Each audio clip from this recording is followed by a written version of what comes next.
They came at the walls, calm as anything, requesting that the occupants leave the store.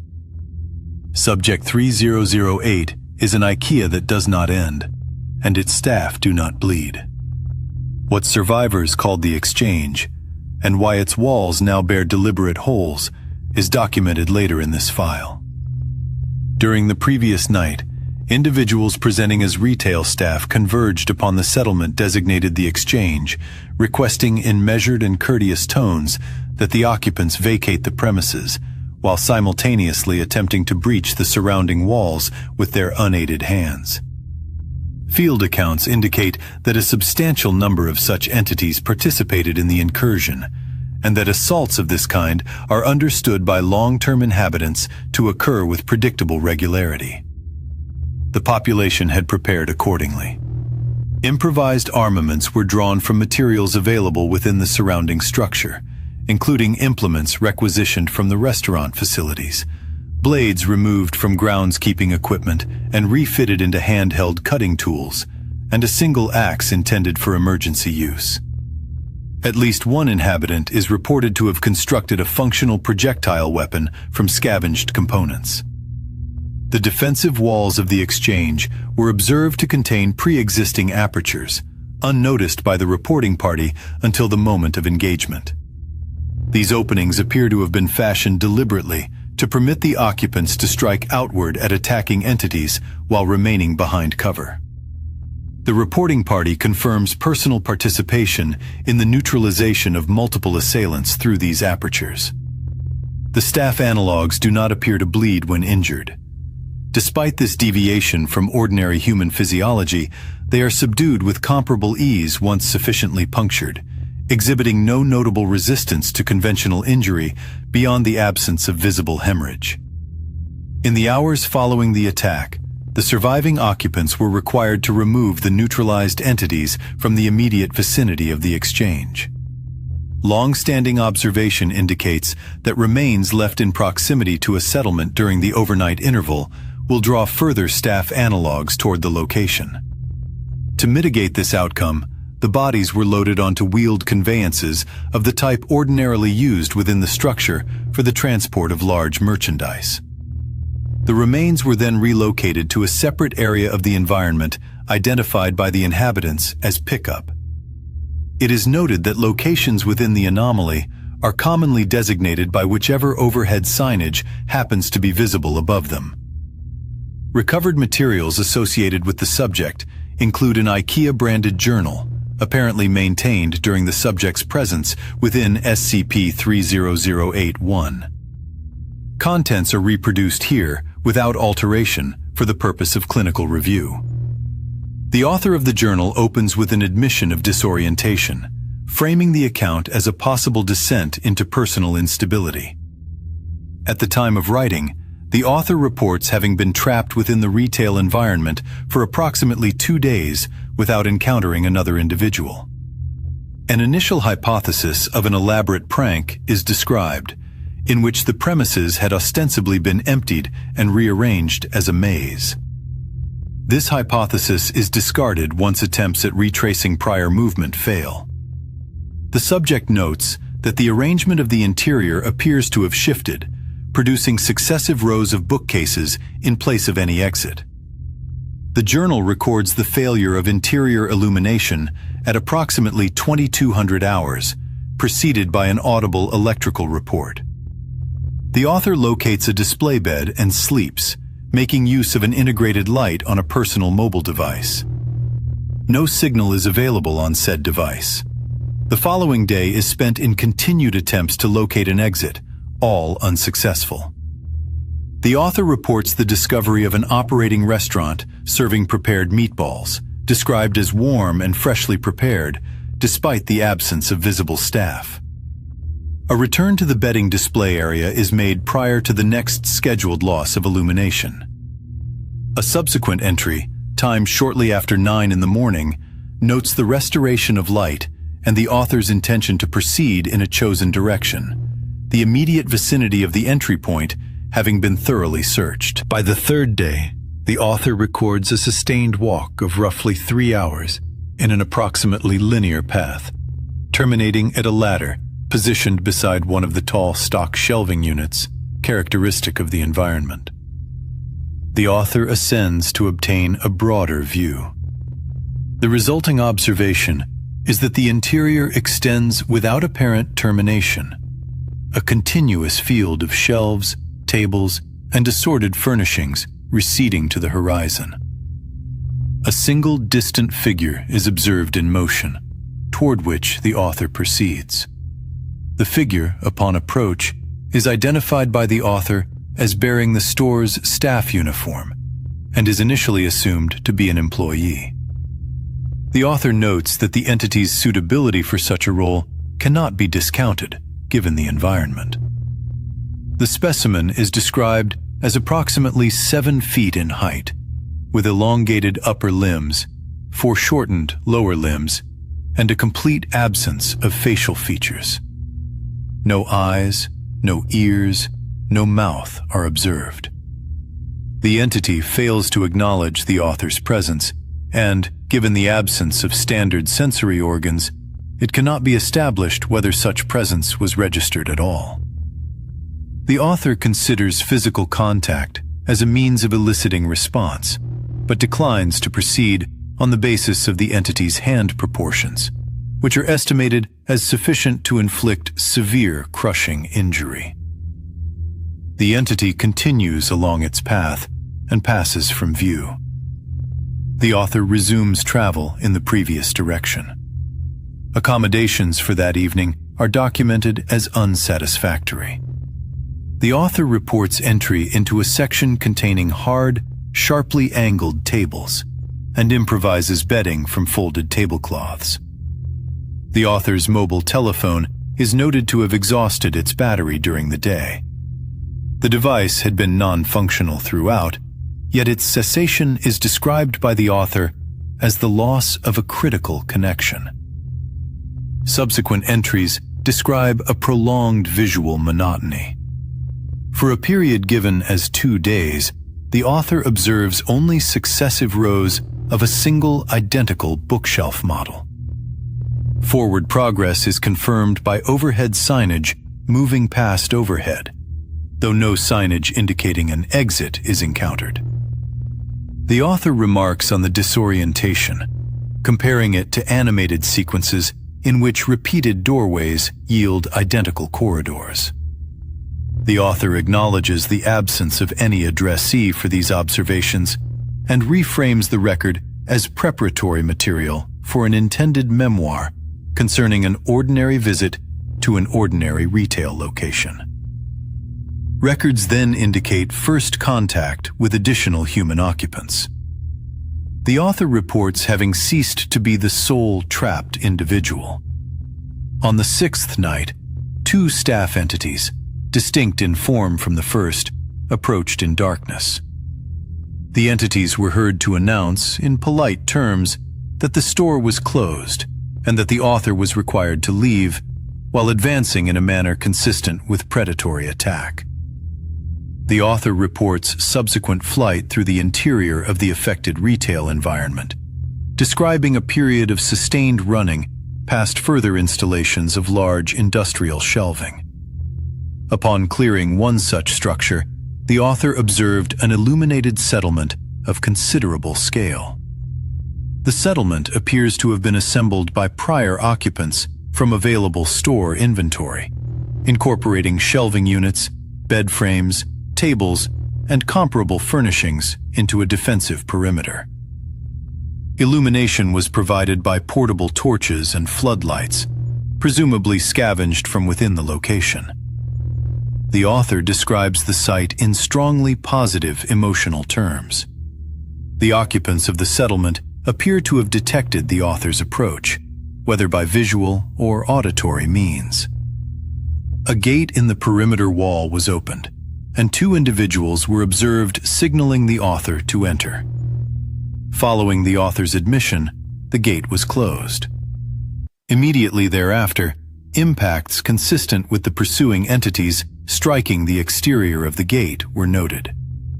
The entities continued to broadcast their standard verbal announcement regarding the closure of the store for a period, after which they dispersed from the immediate area. The settlement is designated by its inhabitants as Exchange. The name is derived from signage suspended from the ceiling directly above the site, reading Exchange and Returns. The community is reported to contain in excess of 50 individuals, all described by the author as anatomically typical, in contrast to the pursuing entities documented previously. Provisions, sleeping arrangements, and functioning electrical illumination drawn from the location's internal power supply are available. At the time of the author's account, 7 days had elapsed since initial entry into the anomaly. The author reports that prolonged isolation prior to reaching Exchange had produced significant doubt regarding personal sanity, and that contact with other surviving occupants has substantially alleviated this concern. The author further indicates that Exchange is not a unique settlement. Additional communities of varying population are reported to exist elsewhere within the anomaly. The author expresses uncertainty as to how a population of this magnitude could be absent from the external world without corresponding public awareness, and considers the possibility that only a subset of visitors to affected locations are subject to displacement. Displaced individuals within SCP-3008 refer to the humanoid entities encountered inside the anomaly simply as the staff. Interview subjects consistently report that during periods of illumination, these entities appear passive, occupying the aisles and behaving in a manner superficially consistent with retail employees. Upon cessation of the interior lighting, however, the entities are described as becoming acutely hostile toward the human population. Consequently, daylight hours are used by inhabitants to locate provisions, potable water, and other necessary materials. Testimony indicates that restaurants, cafeterias, and secondary retail spaces are present throughout the interior and are subject to periodic replenishment by an unidentified process. The mechanism of this restocking has not been established. Some inhabitants speculate that the staff themselves are responsible, though the intervals between resupply events are described as irregular and sometimes prolonged, necessitating the rationing of available food. One recovered account observes, with evident resentment, that the entities might complete such tasks more efficiently were they not otherwise occupied in the pursuit of human occupants after dark. At the onset of interior night, inhabitants withdraw into fortified positions constructed within the walls of the structure. This pattern is reported to be uniform throughout the accessible interior. Displaced individuals have proposed multiple hypotheses regarding the nature of the location, including the suggestion that it constitutes a primary or archetypal instance from which conventional retail outlets are in some manner derived, as well as the alternative proposal that the environment is a subjective phenomenon produced by prolonged sensory monotony. The recovered testimony indicates that its author had, at the time of writing, remained within SCP-3008 for approximately 10 days. The majority of other inhabitants questioned reported that they had ceased tracking elapsed time. One individual is said to have claimed a residence of several years. A portion of the document following this passage is illegible. The account further notes the existence of rumors concerning successful egress, as well as reports of exits observed and subsequently vanishing prior to use. The author expresses personal credence in these accounts, citing the broader implausibility of the environment as justification. The subject describes a scavenging expedition undertaken in the company of 2 other survivors, whose presence within the anomaly is noted without elaboration. Familiarity with the internal landmarks of the environment is characterized as sufficient for basic navigation. Overhead signage is cited as a principal aid, supplemented by more distinctive features visible from a distance. Among these, the author notes a substantial collapse of the oversized stock shelving, portions of which have fallen against one another and remain in that configuration. Further away, in a direction the survivors have designated as east, While acknowledging the absence of any means to verify orientation, a structure of apparent wooden construction is observed to extend upward to the ceiling of the environment. The author speculates that its builders may have intended to breach the roof. The structure reportedly illuminates during the nocturnal period, suggesting occupation, though the distance is estimated at several days of travel on foot, and no direct contact with its inhabitants is documented. The author further remarks upon their own survival during the initial week within the anomaly, spent without shelter and without hostile encounter with the resident staff entities. This outcome is characterized as anomalously fortunate.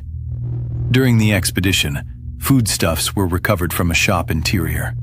The author notes that the shelves appeared to have been restocked overnight and attributes this to the activity of the staff without further comment.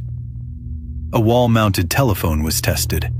A voice responded on the line, but its output consisted of unrelated words, assembled without discernible syntactic or semantic coherence. The author compares the pattern to recorded speech associated with aphasia. The voice did not respond to direct address. According to one of the accompanying survivors, all telephones within the environment exhibit this behavior. The author subsequently reflects on the internal atmosphere of the anomaly. Given the reported height and apparent unbounded extent of the ceiling, they express expectation of some form of internal weather phenomena, referencing prior familiarity with large enclosed structures known to generate their own atmospheric conditions. The author states that no variation in temperature, nor any other meteorological event, has been perceived during their occupancy. Following the aggressive incursion described in the previous section, the author documents the disposal of the incapacitated staff units. The description is presented in restrained terms. The volume of expired figures is estimated at several hundred, possibly greater, arranged in accumulated piles for removal.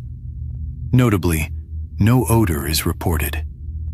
The author observes that these entities, in addition to producing no blood when injured, do not appear to undergo decomposition after cessation of movement. Opportunistic examination of one of the more severely damaged specimens is described. According to the account, the internal composition of the entity is uniform throughout. No skeletal structure, no musculature, and no visceral organs were identified. The material is characterized only as skin, or a substance resembling skin, extending through the full cross-section. The author expresses uncertainty as to whether the entities can accurately be classified as living. This uncertainty is compounded by earlier observations suggesting the presence of rigid internal support during locomotion, and by the tactile resistance reportedly felt during the previous night's altercation. The author speculates, without conclusion, that some form of post-mortem transformation may occur. The matter is set aside as one of numerous unresolved anomalies associated with the location. The author then turns to a sociological observation. In popular fictional treatments of comparable scenarios, isolated communities are typically depicted as descending into internal conflict over resources or authority. Within the interior, this pattern is reportedly absent. Individuals from other settlements are said to visit intermittently, either to exchange information or to trade goods during shortages. All such interactions are characterized as cordial. The author offers several tentative explanations, including the shared external threat posed by the staff units and the continuous replenishment of merchandise within the structure, which may reduce competition. A final possibility is proposed: that human conduct under such conditions is simply more cooperative than commonly assumed. The author elects to accept this interpretation. A further group is subsequently received at the settlement, reportedly the sole survivors of another community overrun during the night. They are admitted without incident. Combined recollection indicates the existence of numerous additional settlements within the anomaly, the full extent of which remains unknown. The journal describes a growing awareness among the interned that no external search appears to be underway. The author estimates a residence of slightly over 2 months at the time of writing, and reports that new arrivals continue to appear at irregular intervals, each recounting the same circumstance of an ordinary visit terminating in indefinite confinement. Hostile incursions by staff instances are described as a recurring feature of settlement life, occurring 1 or more times per week and resulting in periodic casualties among the residents. The author notes with clinical resignation that human occupants remain biologically vulnerable within the anomaly, while the staff appear not to bleed.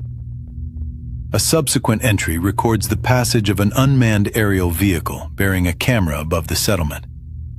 The author initially interprets this as evidence of an external rescue effort. It is noted that similar sightings have occurred previously without resulting in intervention. The device did not alter course and passed from view. Foundation annotation indicates that this entry corresponds approximately to the first successful deployment of a reconnaissance drone within the anomaly. Recovered footage confirms a walled settlement situated beneath signage reading "Exchange and Returns." Subsequent attempts to relocate the settlement have failed. The provenance of earlier drone sightings remains undetermined. A later entry documents an informal survey conducted among the residents regarding personal histories and general knowledge. The author reports that several individuals exhibited apparent gaps in common cultural and geopolitical information, including unfamiliarity with widely known landmarks, institutions, and public figures. On the basis of these discrepancies, the author advances an unverified hypothesis that the interned population may originate from divergent realities of superficially similar composition. If correct, the hypothesis would account for the absence of any coordinated missing persons response, as each individual would register as an isolated disappearance within their respective world of origin. The Foundation offers no assessment of this conjecture within the recovered document. The author concludes the entry with an acknowledgement of the speculative nature of the reasoning and returns to routine description of settlement conditions. The recovered document, having exhausted its speculative aside, resumes the character of a plain field report. Its later passages return to the practical concerns of habitation within the anomaly. Structures are described in general terms. Materials are catalogued only as those available within the interior itself, drawn from the shelving and display arrangements of the original retail environment. No reference is made to any construction technique or resource that could not, in principle, be sourced from within the space. Settlement layouts are noted to favor defensible positions. Perimeters are described as reinforced. The document indicates that these fortifications exist specifically to address the presence of the hostile entities designated collectively as SCP-3008-2, though the recovered pages provide no direct description of the entities themselves in this section. The reader is left to infer their significance from the defensive posture of the inhabitants and from the sustained investment of labor implied by the construction of walls and barriers. Foundation analysts, upon reviewing the document, have summarized the following operational conclusions.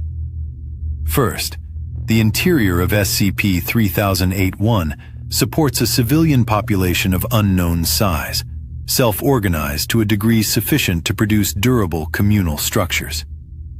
Second, this population regards SCP-3008-2 as a persistent threat, requiring continual vigilance. Third, the retail character of the environment persists throughout the areas described, with fixtures, furniture, and display arrangements remaining broadly consistent with the format of the original store. The document terminates without conclusion. There is no summary, no signature, no indication that the author considered the record complete. Whether the author remains within SCP-3008-1 or has since exited through means unobserved by Foundation personnel monitoring the entrance, is not established. The pages were recovered from a subject encountered during routine debriefing, and the circumstances of their composition, transport, and release have not been reconstructed to the satisfaction of the reviewing staff. Current containment protocols remain unchanged. The entrance is monitored. Egress is processed as previously described. The interior remains, for the present, uncharted beyond the limits already noted, and further testing is subject to authorization by the senior researcher. Attention now turns to the entities designated SCP-3008-2, which populate the interior space. These humanoid figures superficially resemble ordinary human beings, though their proportions are described as exaggerated and inconsistent, with individual instances appearing either markedly too short or markedly too tall. Their heads bear no facial features of any kind. In every observed case, instances are attired in a yellow shirt and blue trousers consistent with the uniform worn by employees of the original retail chain. The interior maintains a rudimentary day and night cycle, regulated by the activation and deactivation of the overhead lighting. These transitions occur at intervals consistent with the opening and closing hours of the original store. During the night phase, instances of SCP-3008-2 become violent toward all other life forms present within the space. While engaged in such behavior, they have been recorded vocalizing phrases in English, most frequently variations of the statement that the store is now closed and that patrons are to exit the building. Once the day phase resumes, the instances immediately revert to a passive state and begin moving through the interior in a manner that appears to lack discernible purpose. In this passive state, they do not respond to questioning or other verbal address, though they will react with violence if provoked.